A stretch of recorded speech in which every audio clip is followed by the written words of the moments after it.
Hello दोस्तों, उम्मीद करता हूँ कि आप लोग ठीक होंगे। तो आज का वीडियो आपके लिए काफ़ी ज़्यादा इम्पोर्टेंट होने वाला है, क्योंकि आज मैं बताने वाला हूँ कि मोबाइल में फेक चार्जिंग, सोलो चार्जिंग या चार्जिंग लो का प्रॉब्लम या फिर टेम्परेचर लो का प्रॉब्लम अगर मोबाइल में आता है तो हमें कौन कौन सी लाइन को चेक करनी होती है, कौन सी लाइन ब्रेक होने से हमारा मोबाइल में चार्जिंग स्लो का प्रॉब्लम होता है।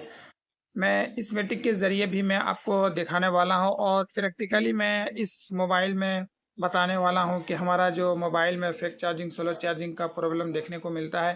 तो कौन कौन सी लाइन कहाँ पर जाती है, कौन सी लाइन में कितना वोल्टेज आता है और कौन सी लाइन ब्रेक होने से हमारा मोबाइल फेक चार्जिंग का प्रॉब्लम देखने को मिलता है।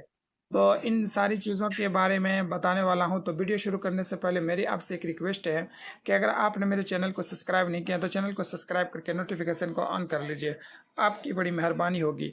तो सबसे पहले हम लोग अपना कंप्यूटर में इस मीटिंग के ज़रिए समझेंगे। पहले जो हमारे पास यहाँ पर जो मोबाइल है रियलमी 2 प्रो का, पहले उसमें मैं आपको बताने वाला हूँ। उसके बाद फिर मल्टीमीटर से प्रैक्टिकली मैं बताने वाला हूँ कि हमें वोल्टेज कहाँ पर मिसिंग होता है, कहाँ पर कितना वोल्टेज मिलना चाहिए। तब जाके आपका जो फेक चार्जिंग, सोलर चार्जिंग या टेम्परेचर लो का प्रॉब्लम होता है, जैसे हमारा थर्मल लाइन होता है, बीबर्ड लाइन, बीबीएस लाइन, वीपीएस पर लाइन, सारी चीज़ों के बारे में इस वीडियो में बताने वाला। अगर ये वीडियो आप पूरा देखेंगे तो आपके पास कोई भी एंड्रॉयड मोबाइल हो, कीपैड मोबाइल हो, solo charging, fake charging, temperature low का प्रॉब्लम, सारी चीज़ों को बनाने में काफ़ी ज़्यादा आसानी होने वाला है। तो अब वीडियो शुरू करते हैं। सबसे पहले जाते हैं अपने कंप्यूटर में। तो मोबाइल में जब भी चार्जिंग का प्रॉब्लम आए तो सबसे पहले तो हमें बेसिक काम जो है, यहाँ पर जो हमारा चार्जिंग पत्ता लगता है जिसमें आपको 5 वोल्ट की सप्लाई चेक करनी होती है। यहाँ पर बीबीएस लाइन का एक टेस्ट पॉइंट है, इसमें 5 वोल्ट की सप्लाई आपको चेक करनी होती है और यहाँ से ये लाइन आउट होती है और यहाँ पर ओवर वोल्टेज प्रोटेक्शन आईसी इसको कहते हैं। इसका काम होता है कि 5 वोल्ट की सप्लाई ये अपने अंदर इन तो करता है, लेकिन आउट यहाँ से 5 वोल्ट से जायद नहीं होने देता है। उसके बाद यहाँ से ये कैप के जरिए आपका इस आईसी में, पावर आईसी ही में ये चार्जिंग आईसी इनबिल्ड है, तो इसमें आपका 5 वोल्ट की सप्लाई इन होती है। उसके बाद यहाँ पर एक लाइन आउट होती है जो वीपीएस पावर लाइन होती है। तो इस लाइन में 3.7 से लेकर 4.2 वोल्ट की सप्लाई आपको चेक करनी होती है। उसके बाद यहाँ से एक लाइन होती है, आउट होती है, जो कि इसमें भी 3.7 से लेकर 4.2 वोल्ट की सप्लाई आपको चेक करनी होती है। अगर ये दो लाइन आपका ना बने तो फिर आपका ये पावर आईसी खराब है। पावर आईसी को रिवॉल्व करेंगे तब जाके आपका मोबाइल ऑन हो पाएगा। उसके बाद ये लाइन जो है हमें चेक करनी होती है कि ये लाइन कहाँ पर जाते हैं। ये लाइन चेक करना आपके लिए बहुत ज्यादा जरूरी है। यहाँ पर जो कैपेसिटर कैप वगैरह लगा होता है, अगर यहाँ पर कोई एक भी उखड़ जाए तो आपका मोबाइल में चार्जिंग का प्रॉब्लम बना हुआ होता है। उसके बाद यहाँ से ये लाइन जो जाता है आपका कनेक्टर पे, बैटरी कनेक्टर पे, तो यहाँ पर आपको इस पॉइंट पे 3.7 से लेकर 4.2 वोल्ट की सप्लाई आपको चेक करनी होती है। अगर बैटरी यहाँ पर नहीं लगाएंगे और चेक करेंगे तो यहाँ पर कम वोल्टेज देखने को मिलेगा। तो आपको बैटरी लगाना है। उसके बाद आपको यहाँ पर 3.7 से लेकर 4.2 वोल्ट की सप्लाई आपको चेक करनी होगी। उसके बाद पहला स्टेप में था आपको इसको लाइन चेक किया, बीबीएस लाइन और बीबेड लाइन। अब दूसरा स्टेप में अगर मोबाइल आपका फेक चार्जिंग या सोलो चार्जिंग का प्रॉब्लम बना हुआ है तो फिर आपको क्या करना है, यहाँ पर दो लाइन, सबसे पहले डीएम और डीपी का लाइन को चेक करना होगा। ये कहाँ से आता है, तो ये जो आ रहा है आपका चार्जिंग आईसी यानी पावर आईसी जो बोले दोनों एक ही में इनबिल्ड है, तो ये लाइन को चेक करना आपके लिए बहुत ज्यादा जरूरी है। अगर ये लाइन आपका ब्रेक रहेगा तो आपका मोबाइल में चार्जिंग का प्रॉब्लम बना हुआ रहेगा। और यहाँ पर एक आईसी लगा हुआ है, इन कैपेसिटर में आपको जो चेक करना है 1.8 से लेकर 2.8 वोल्ट की सप्लाई आपको इसमें देखने को मिलेगा।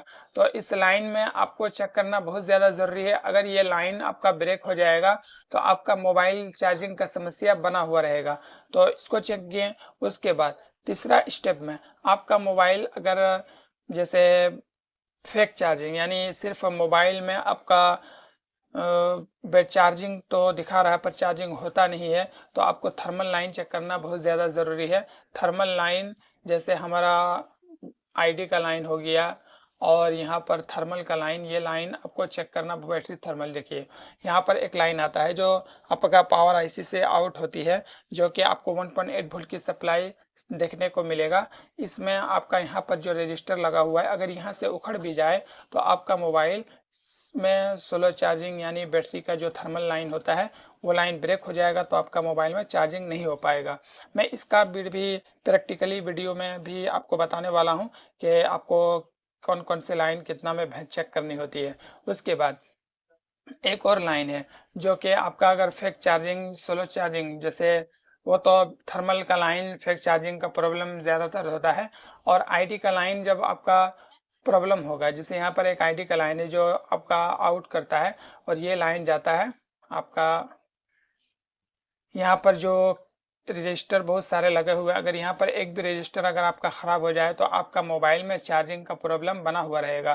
तो आईडी का लाइन जो है चेक करना बहुत ज़्यादा ज़रूरी होता है। कई बार ऐसा होता है कि हमारा आईडी का लाइन मिसिंग होने से भी आपका चार्जिंग का प्रॉब्लम बन जाता है, तो यहाँ पर भी आपको 1.8 वोल्ट की सप्लाई चेक करनी होती है। तो इन सारे लाइनों को एक एक करके मैं आपको प्रैक्टिकली दिखाने वाला हूँ कि आपको किस में कितना वोल्टेज आता है और किस में आपको कितना वोल्टेज देखने को मिलेगा। तो अगर ये वीडियो, तो अब हम लोग इसका प्रैक्टिकली दिखाने वाला हूँ कि वोल्टेज कहाँ पर कितना मिल रहा है और कितना मिलना चाहिए। तो सबसे पहले ये जो हमारा चार्जिंग पत्ता है, चार्जिंग पत्ता से जो हमारा 5 वोल्ट की सप्लाई इन होती है, तो यहाँ पर एक टेस्ट पॉइंट दिया गया है, 1 2 3, ये तीसरा वाला है।